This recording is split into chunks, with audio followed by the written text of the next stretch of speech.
That's what you get for drinking sparkly water. Just play a noise or something. Hi, and welcome to the Hackaday podcast.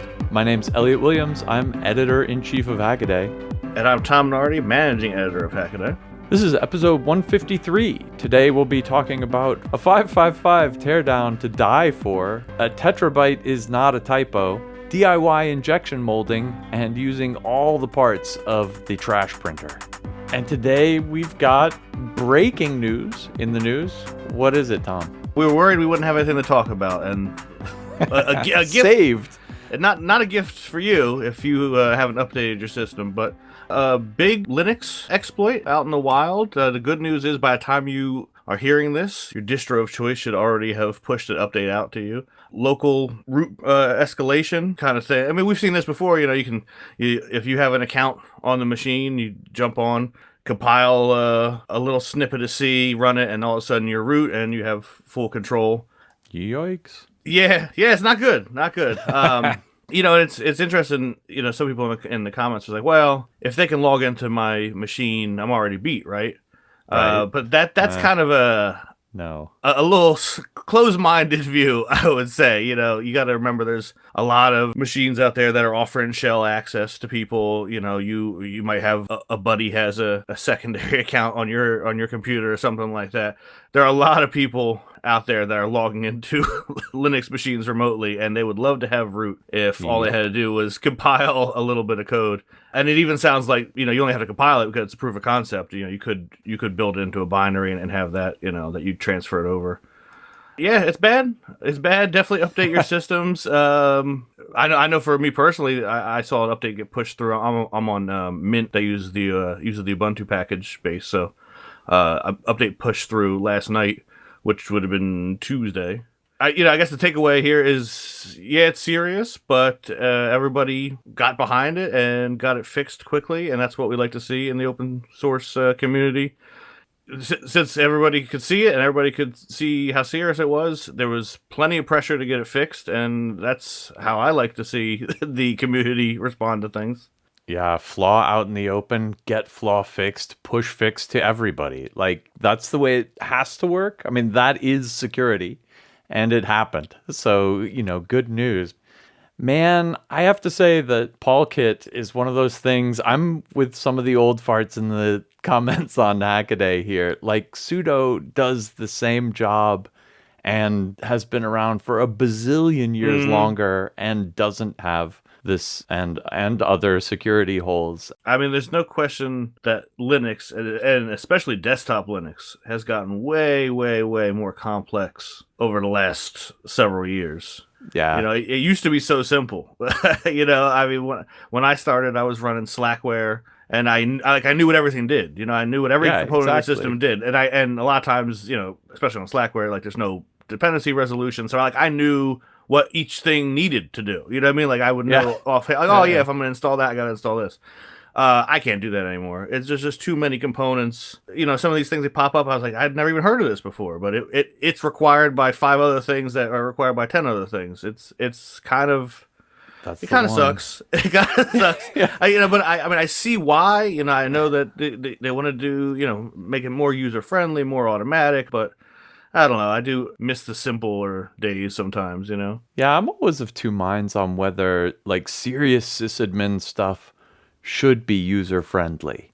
User-friendly is for the stuff that you want my father-in-law to be able to run, right? Like, he is the user that needs user-friendly. I'm not the user that needs user-friendly. You can give me user-hostile. You can make me edit a file with VI, and I'll do that if that's what you need. Like, old grumpy me says, "Oh, you kids and your newfangled tools," but I'm pretty sure that this does something useful on my system. I'm now going to look and find out what. This will be my homework for next week. I'll come back and I'll tell you why the hell I have PaulKit installed on my system. There you go. Well, just uninstall it and let us know. Let us know how poorly it goes. Well, I like the workaround for this. They're like, if it hasn't been fixed in yours, just take the SUID bit off. Just don't give it root permissions, and that solves your problem. And I'm like, if that solves your problem, maybe that was the problem. This is a journey into sound. What's that sound? What's that sound? And that brings us to What's That Sound? Last week, not so many answers, which surprised me a little bit.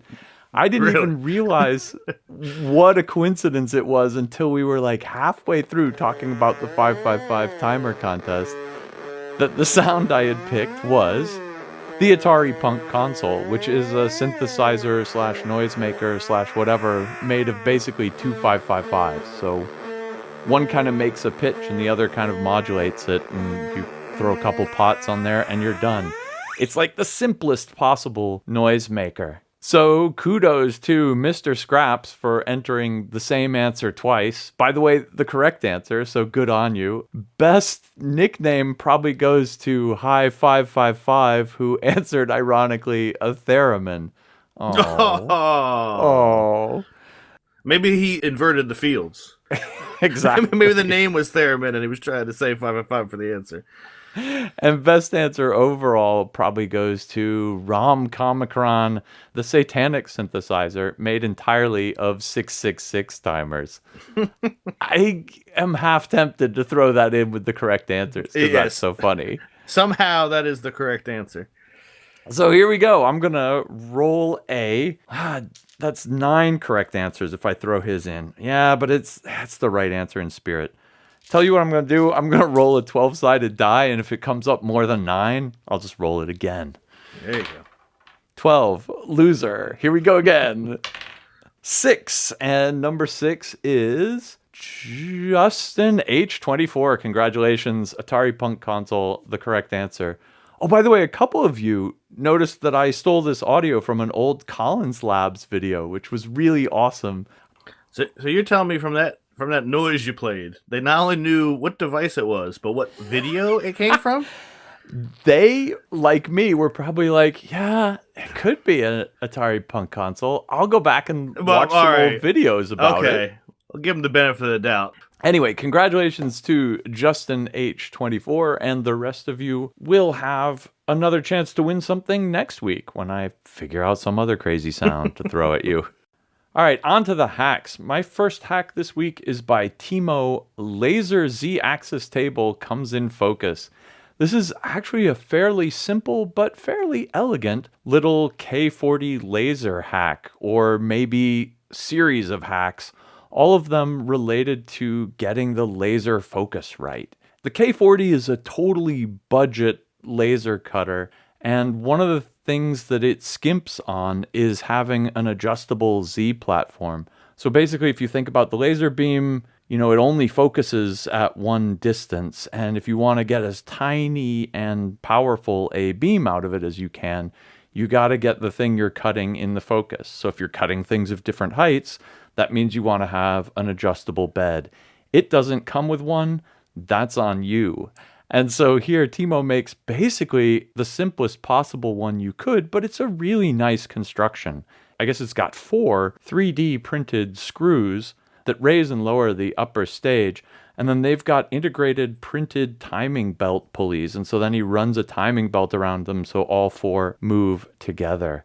It's got, some nice details like, it uses skate bearings so it's not just plastic running hard on itself and stuff like that. But other than that, it's a completely simple build. It uses one of those crappy little geared stepper motors. What are they called? It's got a bunch of numbers in it. Do you know what they're called off the top of your head? No, I know. GB28 something. That's the one I copy and paste every time. Exactly. They're the ones that run the louvers in cars, and they're like $1 each with a driver, and they're just like, they're dirt cheap, and they're basically horrible, except they get the job done here. The other thing that's nice is that it slots into one of the tops of the screws and then attaches to the body of the K40 with a magnet. It's really easy to pull it out when it gets in the way. If you haven't messed around with calibrating Z height on lasers, this article also does double duty as teaching you kind of the best and simplest practices to do that, including my favorite laser calibration tool, which is to just put a piece of wood in there slanted and then drive the laser over it and see on that one piece where the height was that is in best focus. And then just, boom, you're done. Another way to do it is instead of slanting the wood, you write some G code that has your laser go up at a slant. And that has the advantage that you can also put little tick marks on it so that you have reference marks on the test piece for like, here's 10 millimeters, here's 12 millimeters, here's 14 millimeters. Same, but a great way to get your focus test done. And then once he has that done, he takes the results of it and builds a funny little, I don't know, it's almost like a horseshoe-shaped thing that sits over the laser that falls off when you put the piece at exactly the right Z distance from it. So it just kind of hangs on the laser head, and then when you push the table up to it, it lifts off. And right when it lifts off is exactly when it's in focus. So it's a super cute little calibration device as well. Of course, it's laser cut, but at that point, you've got a laser cutter. I just love the parts. You see a lot of people sometimes, when they're designing for like 3D printing, I feel like they don't really get it. And they try to like mimic, stuff you could buy at the hardware store. Like if you're printing a little right angle bracket, you're wasting your time. Go buy a pack of them from the store, right?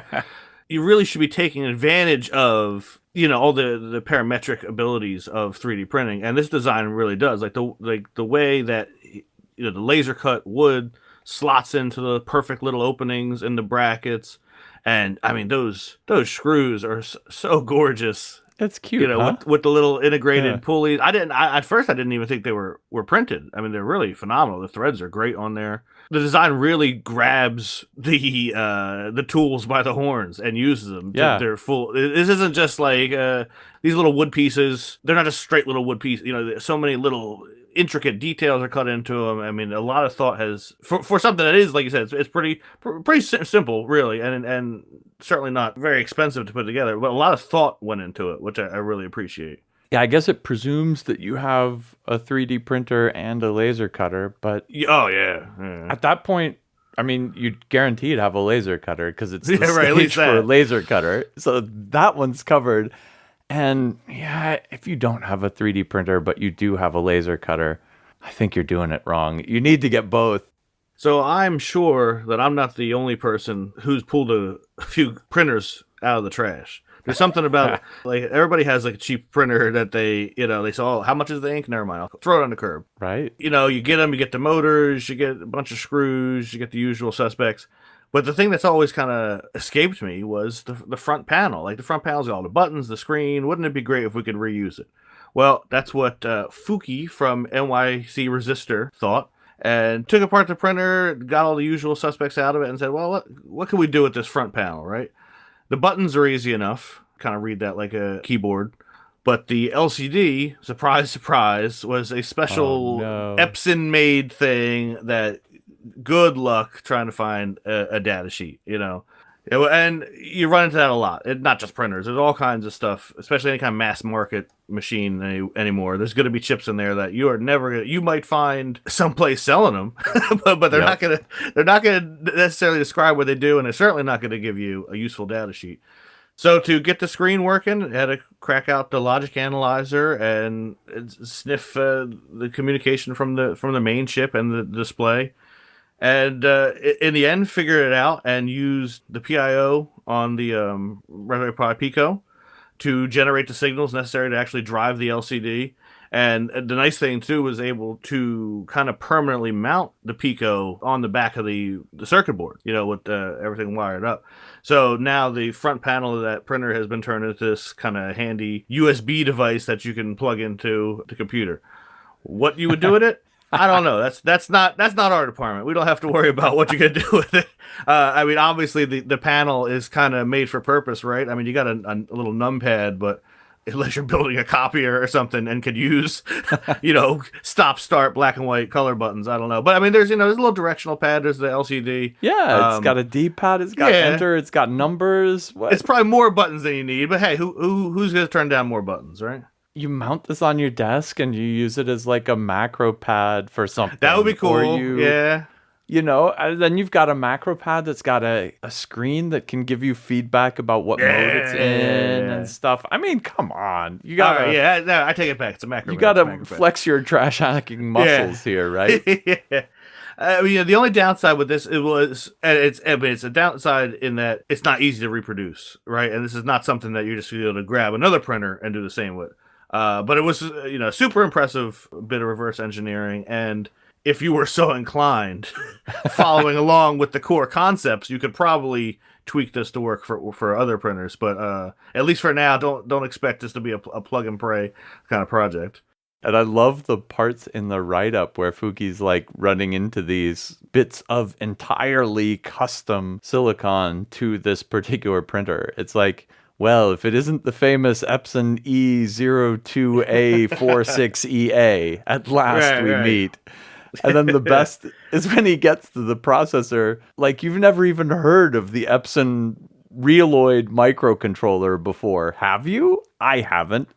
But yeah, your point is totally valid. This is kind of like, a lot of hacks are this way, though. This is a one-off hack, works on only this one crappy printer that was found on the side of the street. But the process works on all crappy printers found on the side of the street. All right, my next hack is a tiny homemade injection molder. This is a video by ActionBox. Do you really need a tiny homemade injection molder? Do you need to injection mold at all in these days of 3D printing? Unless you're making something in series and in reasonably large series, the answer is actually probably no. But once you start wanting to make more than 10 or 20 or 50 of a thing, or heck, if you just want to play around with injection molding, your answer is yes. And this is a great device to do it. It's entirely scratch built. It's not very hard to replicate. The parts of an injection molder couldn't be easier in a way. You've got a tube that's hot that melts plastic. You've got a piston that goes down and squeezes this plastic out a nozzle. And that's it. The rest of the hard work is in making a mold and stuff. But this design's really sweet in that it is as simple as it can be and does what it needs to do. It's got two pneumatic rams that push down on the plunger, and they're both activated by just a regular old compressor. And it's got basically a store-bought pneumatic solenoid switch in there. It's got an off-the-shelf PID controller and SSR and temperature sensor unit. You can get these things for cheap on eBay. You throw all this in a box with some custom-made parts, but they tried to use as few as they possibly could. For instance, the frame is made out of just aluminum bar in standard 3-inch sizes. So it's, cut to length, drill some holes. They put it all together with brackets. The one part that's tricky is the melting chamber itself. And for that, they took some aluminum bar stock and hollowed it out. And that's going to be tough unless you have the right lathe to do that with. Probably ditto making the matching plunger. So where the rubber really hits the road in this, you're going to have to get a little bit of help, probably, unless you have a sweet lathe in your basement. Yeah, right. Not that I'm jealous.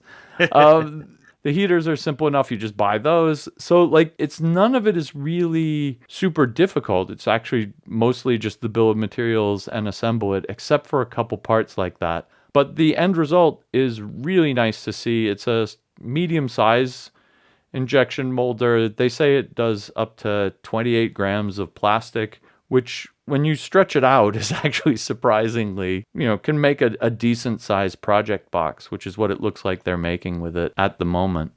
It's almost a shame about the plunger and because everything else is really just off the shelf.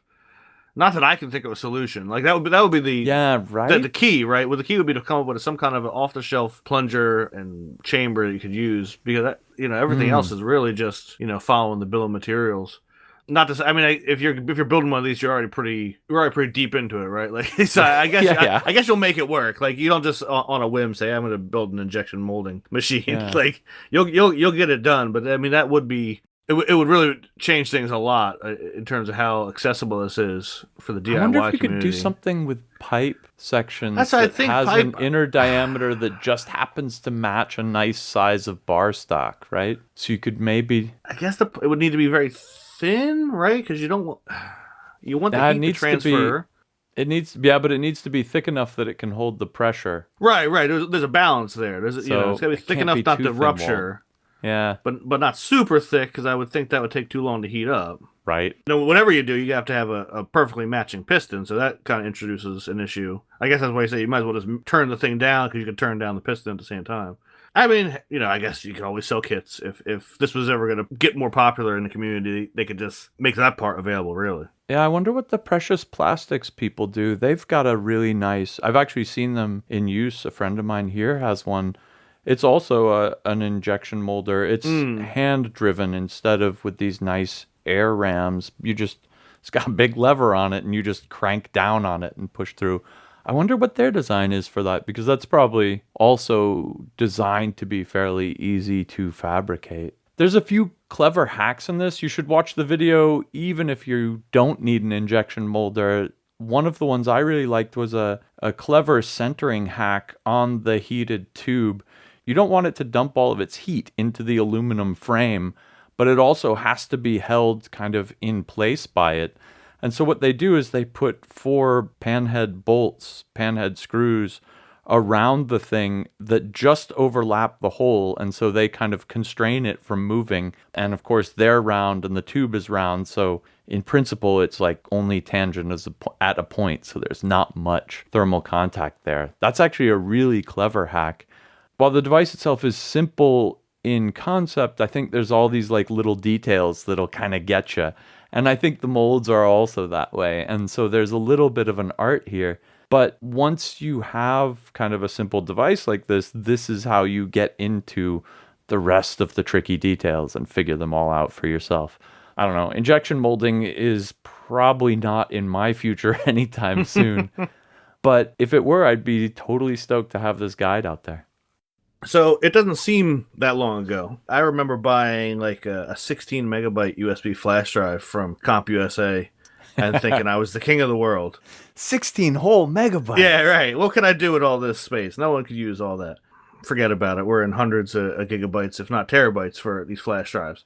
But if you have a passion for the old days and want to relive those simpler times, and this is the project for you, or not, it is what Glenn Atkins calls a Tetrabyte drive, and that's not terabyte now. That is tetra, as in the Greek tetra for 4, and it holds 4 bytes. And you might think that, okay, you could just kind of make some kind of flash drive with an arbitrary 4 byte limit if you wanted to do that, right?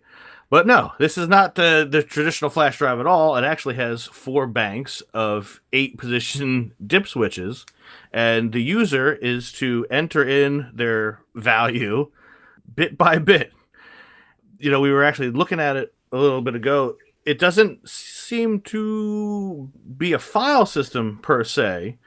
The microcontroller that he's using reads all the positions of the switches, gets the values, and then seems to use that as sort of like a USB descriptor that you could pull out on the computer side with some kind of script or something. So unfortunately, this doesn't emulate a 4-byte file system. But if you had 4 very, very important bytes that you wanted to be able to repeat by just plugging this thing into your computer, it's great for you. In the comments, somebody said, "Oh, there's even a write protect version," and they link to dip switches with little guards on them, so you don't you don't mess up your 4 bytes in your when they're in your pocket. It's just it's a cool little gadget. Glenn said he was inspired by somebody who had just posted a 32 position dip switch. Said, this is like the old school, this is old school data storage. So he turned that meme into a reality. I liked it a lot because it kind of reminds me of like an old school microcomputer or something where you had to type in everything on the front panel. But the modern version with USB-C. Yeah, it's like the worst macro pad ever. Right. We were just talking about reusing that printer front as a macro pad. You could have this on your desk and have to actually enter numbers this way. Yeah, imagine the horror. Like Tom said, we were just digging around in the code, and I originally did think that it was a solid state drive, like it mounts as a solid state drive. But that's actually what's really cool about this is it's kind of a hello world of doing a custom USB device. And so, yeah, it's 4 bytes worth of dip switches. That's kind of funny. And it's definitely calling it a Tetrabyte is definitely trolling our poor Hackaday commenters. And there were so many it people worked, who were of course. upset If if you read through, it worked beautifully. And so I think this is really just a hello world practice to get his head around using the libraries from Silicon Labs for the EFM B or whatever series of chips. And honestly, everybody should play around with custom USB devices at one point in time or another. If you read through the USB HID standard, God, it's horrible. But it's fun because there's every possible device under the sun described for you. So like there's a standard for a baseball bat that contains an IMU. They are supposed to put out standard reports. And if you have one of these, you can just, reference the right HID standard. But if you're making something truly screwy that they haven't thought of anything for, there's always this custom fields. And so that's what this does. And it's a neat little introduction to that if you want to start messing around with custom USB devices. I guess in hindsight, it's kind of, I guess it's obvious that it can't do a file. Like, what kind of file system would it use? Would it, a 4 byte? But I do wonder if you could make it like show up as like a block device on Linux. That'd be kind of interesting. Like, just I'm certain you could DD the value out of it, right? That'd be cool if you could like, cat the block device and it's just 4 bytes. I'd like to see that. Yeah, it'd be awesome. I'm actually sure you could. I think that may be the next project, right? Yeah, right. That could just be a firmware thing. Well, there's the challenge. The hardware is open. If you want to spin one of these things up and improve on the user experience, please let us know. Yep. And so last week's show, we were talking about finishing up the 555 contest. And this week, we have a Ken Shirriff post where he tears apart a silicon die teardown looking inside an early 555 timer chip. And this is typical Ken Shirriff stuff. He's got a decapped ancient 555 chip, courtesy of Eric over at Tube Time. And Ken uses this to dissect it at the transistor level. And I just love his write-ups here. I was thinking about this last week because the giant 555 timer made up of discrete parts actually won. And one of the best parts of that is that it shows you how all of the parts that go together into the 555 work. And so you can read through Ken's absolutely marvelous and in-depth tour of the 555 and how it works. You can look at the silicon, which is still a little bit over my head. He's got one of these pictures where you can click on different regions of the silicon die and it tells you what that part does, and then it links to that part in the schematic of the chip. And so the 555 is just at this level of simplicity that you can understand the circuit itself, understand how the circuit works, and then kind of start to look at the silicon stuff and maybe understand how the circuit maps into the silicon. I'm not 100% there yet, but I'm clicking around and it's helping. I have been clicking this thing since you started talking. Good man. It is so fascinating. If you're listening to this, please go check this thing out. Individual little traces you click on, they light up. It has a description in plain English, and then like you said, it highlights that on the schematic. It's just phenomenal. It's right at the edge of mere mortal understanding, right? Like we see this and we say, oh, it's so ancient. I mean, 50 years old. How hard could it be? It's still pretty hard. But it's at the point where you can get it. You can go through this thing and you can understand it. And there's a lot to learn in this little chip that we all kind of take for granted. I mean, it's literally become a joke, right? Around Hackaday parts. It's a little meme chip, and you would never think that once you peel back the top, that there's so much going on, and it's kind of an amazing look at what 50 years ago they were still able to. I mean, look at this and then try to wrap your mind around modern chips. I would also, I feel we'd be remiss if we did not mention Ryan Flowers' title for this post. 555 Teardown isn't just a good time; it's to die for. Oh, and boo. we pay these guys, like, half of it is for the title. You know, like, that's how it breaks down. Half of the money goes to the title, and then if they can write a post, even better. And he really got his money worth on this one. I loved it.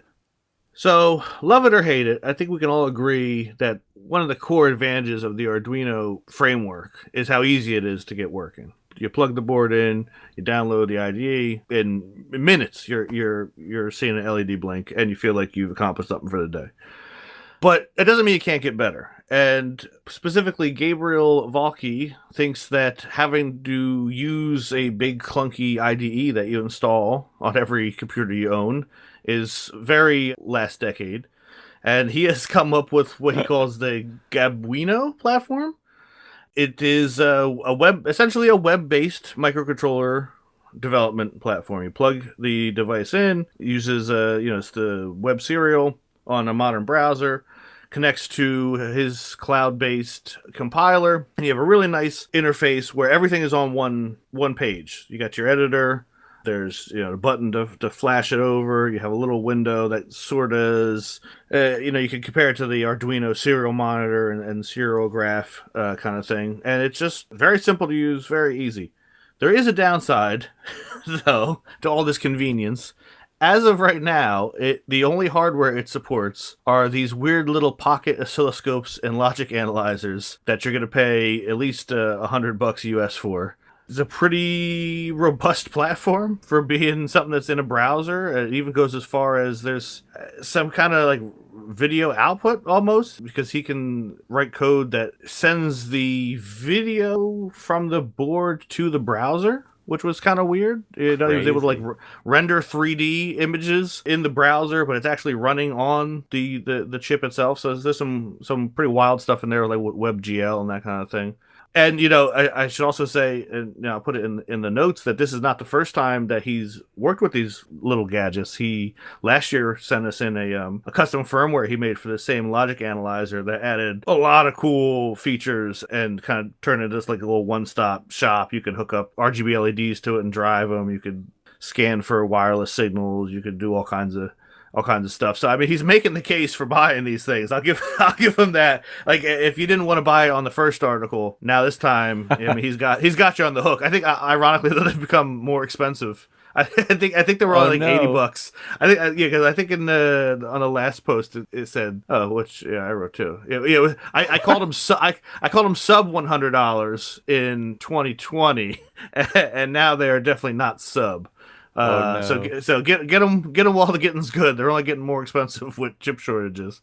But yeah, it is a really cool platform. I want to see him develop it some more, and I think if he can bring it to a more mass market platform, I think it could be really cool to just easy to deploy kind of microcontroller classes and stuff. It could be a real game changer. How quickly can you go back and forth between like one of these things in logic analyzer mode and one of these things in Gabuino, freestanding microcontroller mode? If you're like, I've got one of these in my bag and today I don't need the logic analyzer. Today I need to read some analog values and log them or something, right? Like you can do that. And then tomorrow you're like, oh, I need that logic analyzer again. Flash, right? Yeah, like right. This may be, in that sense, it's kind of cool if you happen to have one of these two tools kicking around. Like this is the perfect extension for it. And I think that may be, the way I see this project is here's another way to expand the utility of this device, right? On the other hand, I was looking at his LA 104 hacks that he had pushed out before, and they include a MicroPython language for the thing. Like, you've already kind of got these sort of easy-to-use microcontroller platforms already for it. Like, he's already got a shell written for it. He's already got... a CircuitPython, ported over to it. I think that's awesome for the people who have this device, that they can just be right. Oh, hey, today I need it to read a barometric pressure sensor. And then, tomorrow I need it to run some generic Python code, and then, oh, yeah, right, this thing was a logic analyzer. Oh, yeah, I forgot. Yeah, that's what I bought it for. Imagine the people who just bought this on a whim, right? And didn't know. This has got to be Exactly. great for them. Like, I want talk about picking a winner. Like, these guys keep putting out all this great firmware for this little thing I bought. Guy keeps hacking on it. Now I can play Snake. Yeah. Yeah, this is awesome. Yeah. You mentioned a good thing about reading from the sensors. He has a really cool example in the video where he's hooked it up to digital calipers, and he's written some code where he's sorting nuts with it. I really like that. Like when he'll put the nut in there, when it sees it's a three, M3, it'll come up, and he's got little table building up like a little database. I like to think I have more interesting things going on in my life than building a database of the metric nuts I have in my drawers. But if I was ever so inclined, this is definitely the platform for it. So I think he convinced me. I think I'm going to buy one. Oh, sorry, man. I think he's done it. If they're not sending him these things for free for doing advertisement, they should. First quick hack, online tool turns STLs into 3D ASCII art. This is another 3D JavaScript graphic experiment by Andrew Sink. He's written one before that did some STL to low poly STL conversion in your browser. This time it's making a nice ASCII renderer out of your STLs. And it's cool because you can rotate them and make a movie, and it looks really awesome. You can also, of course, download the text file. Next up, a video all about Mecanum wheels on the Lesix channel. This is your friendly annual reminder that Mecanum wheels are awesome. It's also a kind of deep dive into how they work. Spoiler, the force vector goes off at 45 degrees, and so you combine those in the right way and you can get a four-wheeled vehicle that can turn on the spot, move like a crab, and do all sorts of neat tricks that you want for your small robot projects. And last up, E. Soderbergh's one-piece geared hinge can take the weight. I don't know that you need gears in a hinge. I don't really know what it buys you. But herringbone gears, people. I love herringbone gears. They're so awesome looking. A bunch of people in the comments have suggested that if you get your fingers caught in this thing, you will regret it. And I totally buy it. But check it out. These are the awesomest print-in-place 3D printed herringbone gear hinges you'll ever see. My first quick hack of the week is domesticating old server hardware in the age of shortages. And this is a twofer first quick hack because it's also, to my knowledge, the first quick hack that actually comes from one of our own writers. And Dave Roundtree was looking for some high-performance computers, saw the prices for new hardware, shed a tear, and decided that, what might be worth looking into is grabbing some old server gear, which is usually available for a song because it's a big tank and nobody wants to deal with it. Unfortunately, not quite as easy as just picking up an old server and getting it to work. There was a bunch of weirdy RAID proprietary stuff he had to get figured out, and fans that didn't want to run unless spoken to in the proper incantations.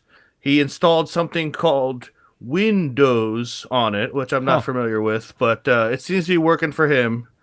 And hopefully Dave can keep us updated in the future about his ancient server turned high performance simulation machine. I wonder what he's simulating.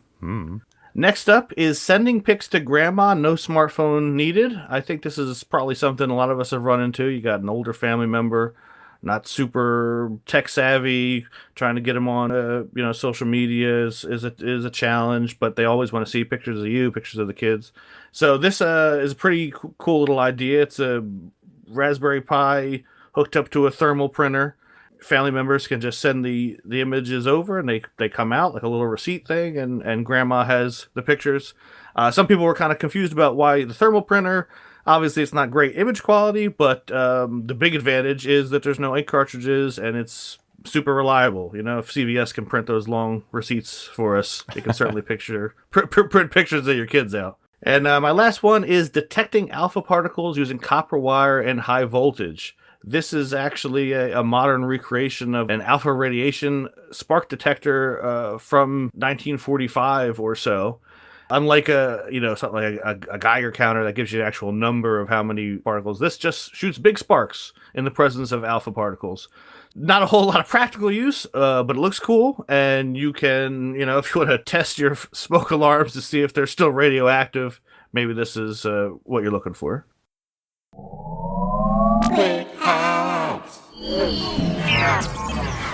And that brings us to our Can't Miss articles. These are long-form articles written by Hackaday's own writers. This week I picked Lewin Day's Floating Solar Farms Are Taking the World's Reservoirs by Storm.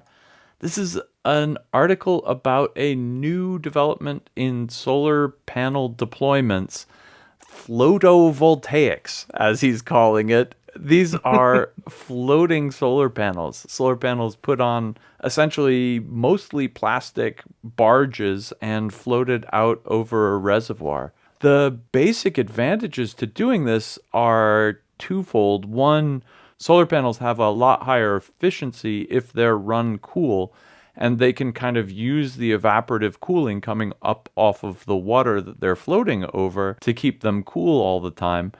A second knock-on benefit here is that if you're doing this over a reservoir where you don't want the water to evaporate so much, you're shading the water and preventing it from evaporating as much as it would have if it were left in the open. So there's like kind of an extra win there that's not really related to the solar power. The other win is that buying land to put solar panels on is super expensive. And here in Germany right now, actually, there's all of these policy discussions about how to do land allocation between growing food for crops that people eat, because they use the sun too. Like, that's the original solar power. And kind of solar power plants and how to deal with plants versus plants. People need to eat food, and good farmland is scarce, and good farmland makes good solar farms. And so this conflict is kind of built in, and putting the solar panels out over a reservoir where nobody's using the surface of the water anyway is kind of an obvious win, especially if the reservoir is there serving as a dam for like a hydro plant. They've already got the power infrastructure there. So this is just like, hey, let's float some solar panels in the water and plug that in, right? So it's a really interesting idea. The downside, of course, is that you need to have huge solar panel arrays that are waterproofed. And when there's waves and if there's bad weather and all of that, they're not on firm ground, right? It's floating in the water. And there's a particularly interesting video linked in this article of a disaster in Japan from 2019. The Yamakura Dam solar panel installation got kind of folded up together on itself, caught on fire. It looks like it was about 70% of the solar panels were destroyed. So this is what you don't want to happen. But in places where the weather is mild, where you don't want to do this in the open ocean. This is not something you want waves coming in on your solar panels.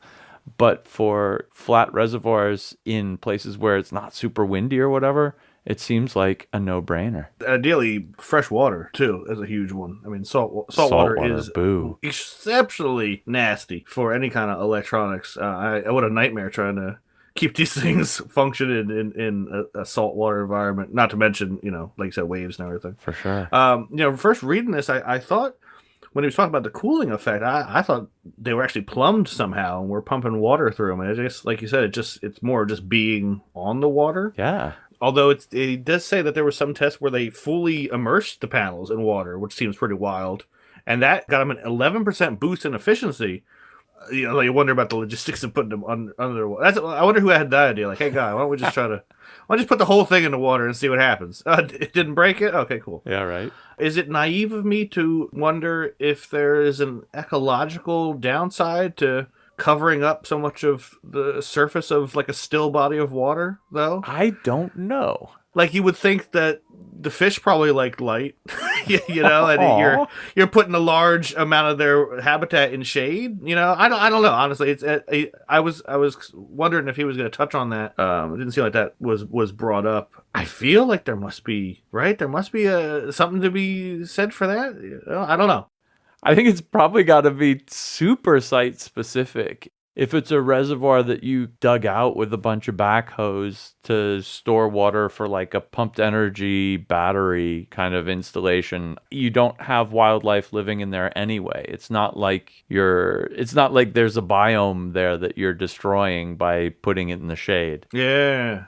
What was surprising to me is both kind of how new this idea is, like last 10 years, because cooling solar panels is a long known effect and kind of one of these long-standing problems in how to make them run more efficiently.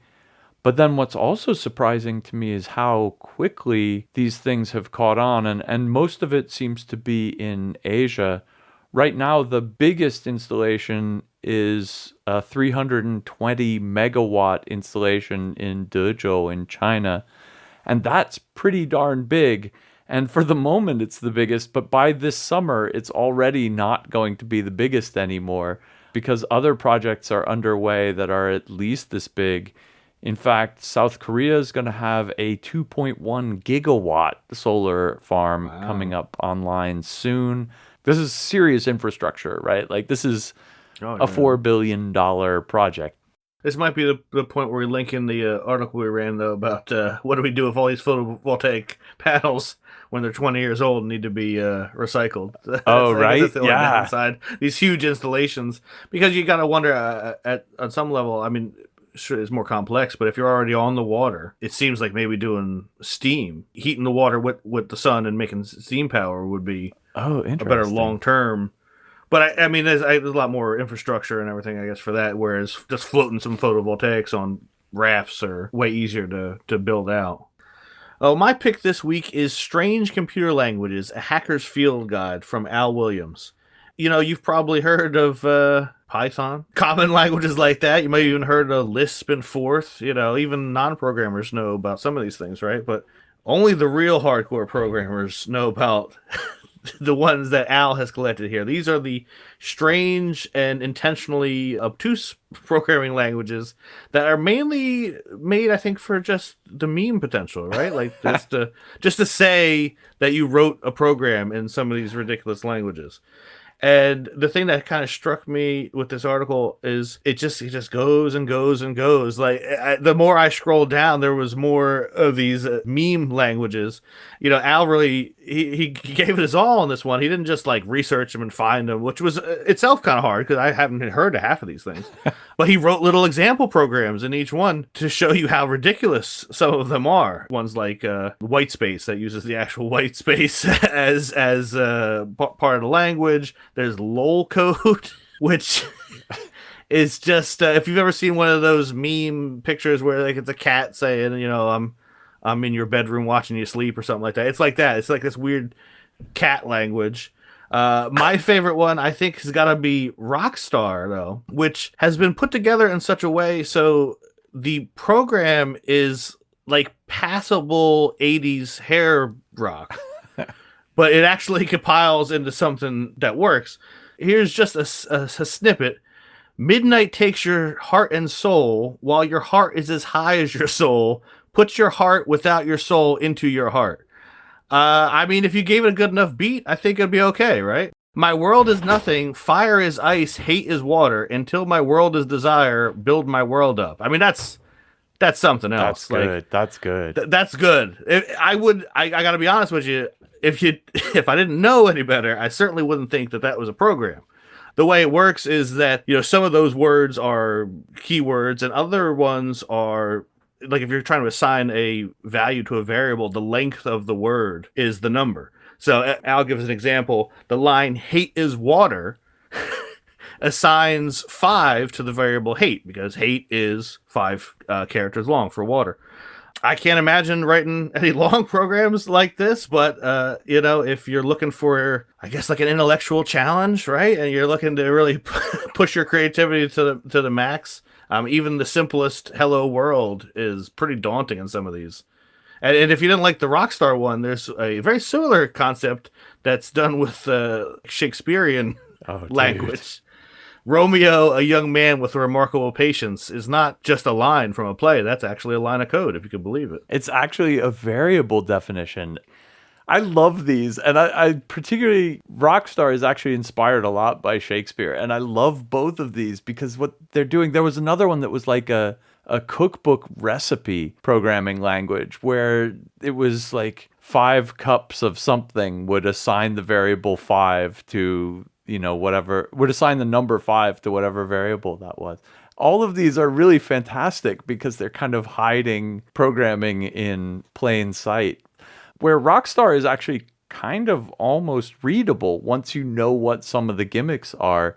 Shakespeare is completely impossible because it takes words that have either positive or negative connotations and it uses them as +1 or -1.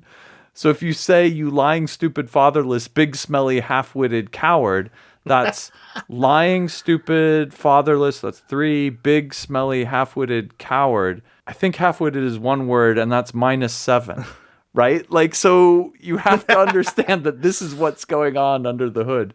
It's really hilarious. Oh, I really like white space. That one still blows my mind. It's got 3 different tokens, period. It's got the space, the tab, and the line feed, hit enter. And that's it. And so the whole thing is blank when you look at it. But it's, of course, if you looked at it with an editor that did syntax highlighting, you'd see what it is. But what's cool is that all the flow control stuff, like ifs and elses, starts with the carriage return. If you're doing something on the stack, all those commands start with the space, and then a tab and a carriage return is like an IO operation, and so on and so on. And so it's completely insane, but it's not completely insane. I like how that one is, the white space one is the only one that's not like in a WordPress code box. Should I assume that WordPress was unable to understand the syntax he was going? Oh yeah, where's his example? He didn't even put an example for us on this one. That's not... Hey, wait a minute. This blank line is the example. If only it was that easy and everything else, right? Yeah, I mean, here's a blank line. I promise you I did the work. Totally. Yeah, I mean, some of these languages are just completely intractable. Like, that is kind of fun. Again, it's one of those things where it's like, it's a puzzle, right? Like, people like puzzles, and people like, brain fuck because of the people like puzzles. The one I think that is possibly the strangest is the Pete Mondrian-inspired Pete language that uses colors to program it out. And what's fun about this is that the program counter is kind of which pixel you're on, and you move over to one side and then down and then around depending on what colors you encounter. The opcodes and numbers and things like this are encoded in whether there's a color change and whether there's a shade change. So if you go from blue to light blue, that's a number or something, and it has codes in there to turn the corner. And so you kind of think of the program counter chunking along, hitting different instructions, and then you can say, take a left turn. And then then it just goes down the picture, and then you say take another turn, and then it goes up the picture and stuff. And that's just, I can't imagine writing code in that language, but it's just so awesome, and it actually somehow almost gives you insight in a way to kind of visualizing how computers actually work, which is, deep down in their souls, they have a bunch of different instructions that they know how to do, and they go from one to the next, to the next, to the next, and they have to keep track of where they are, the program counter, and they have to know what they're doing and where they throw the things in memory and stuff. And it's fun to see all of these kind of laid bare in these otherwise strange and sideways ways. So I do kind of like the like super low level ones. At the same time that you really need to go watch Dylan Beatty's Art of Code talk, where he eventually introduces the Rockstar programming language. It's really, really funny talk from beginning to end, but his description of Rockstar will make you love the programming language. I did like it towards the end where, Al was talking about some of the real obscure stuff. He makes a comparison with, like, communicating with aliens, which I thought was really a very interesting way of thinking about it. Because, like, even like the Rockstar one, like, once you're explained it, you get it, right? I mean, they're English words. We know what they mean. You count the letters, sure. It's like wordplay. It's a logic puzzle. But then, some of these other ones where they're just colors and images, and like you said, it's saying make a left and stuff. It's so unlike anything you've ever used. It's kind of eye opening. Like, is this, are some little green men going to come down and just start flashing colors at us? And we're like, oh man, we couldn't get the one that spoke Rockstar, right? We gotta get the aliens that do everything by colors and shapes and abstract stuff. And that wraps it up for this week's Hackaday podcast. If you enjoyed it, let us know. Write us an email, editor@hackaday.com.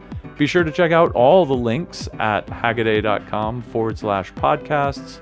Keep us posted at the tip line if you see anything cool. And until next week, keep on hacking, is all I could say. No, I won't say that. That's all I will not say. I will unsay that somehow. I read the wrong title. Is there any logical bridge from one to the other? No. Yeah, that was segues. Just roll it. Works for me. What am I gonna say? Yeah. No. First off,